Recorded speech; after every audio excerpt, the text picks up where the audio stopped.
47 minutes. That doesn't seem right. Quickly, it looks like the battery's about to die. Okay, well that's definitely a little bit different than the last time we went out. Wow, that really was not what I was expecting.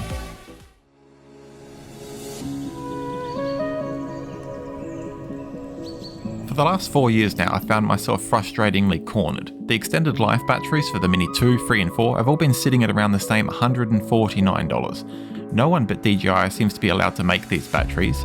I even heard people posting their YouTube videos in the past claiming things like, I bought a cheap aftermarket battery but it won't even let me turn my drone on, or another person saying my drone's turned on but it's giving me an error message saying I'm not even allowed to take off.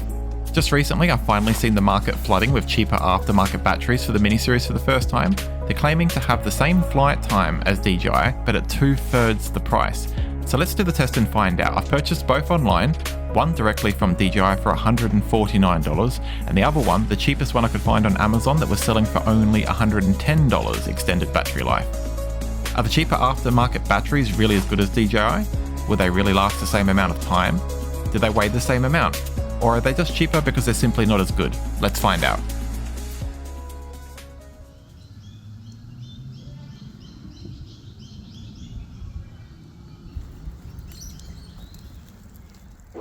Okay, so as I launch my drone, I'm going to show you some random highlights of my test flights, and I'm going to remind you that there's a mountain of variables when you're doing a battery life test. If I didn't write this long list of all the variables that are important to do the same way each and every time I do a test flight, I'm sure I'd get lots of comments. It would be very easy to get false different results. Here's a quick list of some things I can think of that would greatly vary the battery life. Fast or slow charging your battery. Of course, it's better to charge your battery slowly than to have quick charge. I also made sure to charge my batteries in the exact same way at the same place each and every time. And after I charge the batteries, I would make sure to leave them for a full 24 hours before doing the next test flight. If you charge your batteries and go out and fly immediately, you won't get as much battery life, but realistically, you probably only need to leave them to settle for a couple of hours to get the full expectancy out of your charge. Next variable, I made sure that I went out early in the morning when it was most likely to be non-windy, and if there was any form of wind that I can spot, I simply wouldn't do the flight. Hot or cold days can have a big effect on how the battery performs. Flying the drone at different heights has a surprisingly big effect, because if you're down low, you won't get very good reception, so you'll have to do lots of turns and stuff, flying your drone unevenly.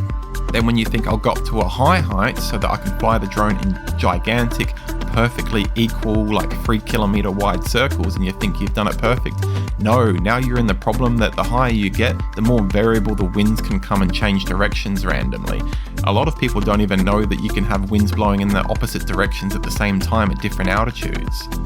There's plenty more I could talk about for hours, but that will do for now. Let's get into the results. So each morning I did the test when the wind is low. I flew these gigantic circles around myself. I made sure the height was the same way, the batteries were charged the same way, left to settle for the same amount of time. Anyways, there's lots more I could talk about for all the know-it-alls out there. I could give you lots of information. I did write down a long list before I took my drone out on the first flight, and I made sure to fly the drones in exactly the same way as much as possible. So let's get into the results right now.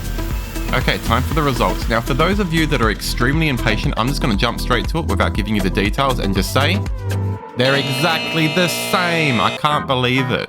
What makes sense is that DJI make the drone, of course, but for things like a car manufacturer, they don't necessarily make the windscreen wipers and they don't necessarily make the steering wheel. They just get another manufacturer to make the steering wheels all the time. In this case, DJI most likely just gets a person that makes batteries at their factory to make the batteries all the time to give the battery to DJI. And the people that are selling the aftermarket battery are getting the battery identically from the same people. So the aftermarket battery, in all my tests, I'll say in short now, performs exactly the same way on average as the DJI battery. So if you want the quick short answer, save your time, save your money, just buy the aftermarket battery. Forget about DJI batteries, there's no difference. I'm 100% sure of that. If anyone has a different opinion and you did your own test, post a comment down below, but that's the short answer. Now, if you want some detail into the test and the results, let's go into it. So for starters, I'll start with the DJI battery. I took the drone out in sports mode, and these are the flight times. The first flight, 20 minutes and 8 seconds. Second flight, 20 minutes 24, 21 minutes 12. Now we'll go to the aftermarket battery flying in sports mode, and I get 22 minutes 44, a little extra, 21:48, 20:39. So with the first DJI battery in sports mode, if I divide all those free flights, the average was 20 minutes 35. What was the average of the aftermarket battery free flights in sports mode? 21 minutes 43. So what's that? That's like an extra, 1 minute and 12 seconds, is it? So the aftermarket battery got minutely better performance. What is that? That's like 6% or something. So that could be anything. That's not necessarily the battery. That could just be one of the flights that had a little bit of wind. Let's continue on. After I did the free flights with each of the 2 different batteries, I thought, hey, what the hell? This video is taking a while. Let's do the whole thing again in normal mode. Because if you fly in normal, of course you don't go as fast, maybe like 33 kilometers an hour. If you fly in sports mode, I think it's around an average of 56 kilometers an hour. So you think, oh yeah, I'm going to go further and I'm going to get more distance, of course, but it's going to use up the battery quicker and get less time. And you think about the headwinds. If I'm in normal mode, maybe I won't move at all sometimes because I'll be stuck in the headwind. Well, let's find out what flight times it got if I go in normal mode and distances. I was very surprised. So in a nutshell again, normal compared to sport mode gives you about a third, 33% extra flight time. So the 22 minutes turns into 33. Let's go through the list now. So with the DJI battery, sports mode got the average of 20 minutes 35, bear in mind. Normal mode, the free flights were 33 minutes 38, 28 minutes 55. That was a bit windy that time. That was the only time I ever took the drones out where there was a bit of wind, so you can see the time's been cut down. 31 minutes 16. That's a total of 1 hour, 33 minutes, 48 seconds, an average flight time of 31 minutes and 16 seconds. Now go to the aftermarket battery, all that again. 33 and 5 seconds, 30 minutes 10, windy, because that was the same day, as I mentioned before. 31 minutes 38, total 1 hour, 34, 53, and an average of 31, 37. So the aftermarket in battery in normal mode, flight mode, got 31, 37, and the DJI battery got 31, 16. So again, nearly exactly the same.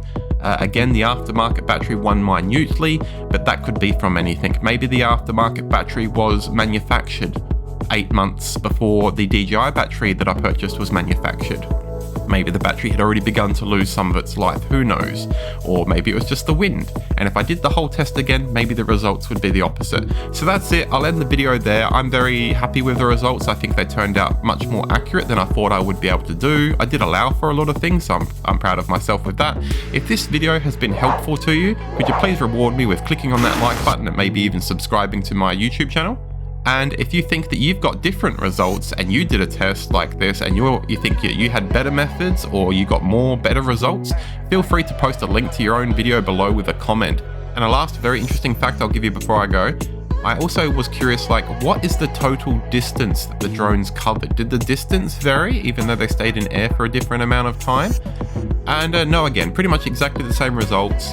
I think my record was 17.8 kilometers with an average of about 16.5 kilometers in each flight. And the flight that got the most by a minute margin was done in normal mode with the aftermarket battery. So if my video helped you, please do me a big favor, click on that like button and maybe even subscribe to my hobby channel. Hope to see you guys next time. Bye.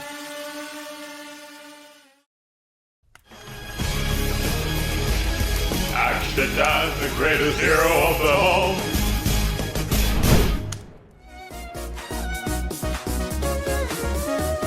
Hope you enjoyed. If you want to see another one of my drone videos, click on the link on the left.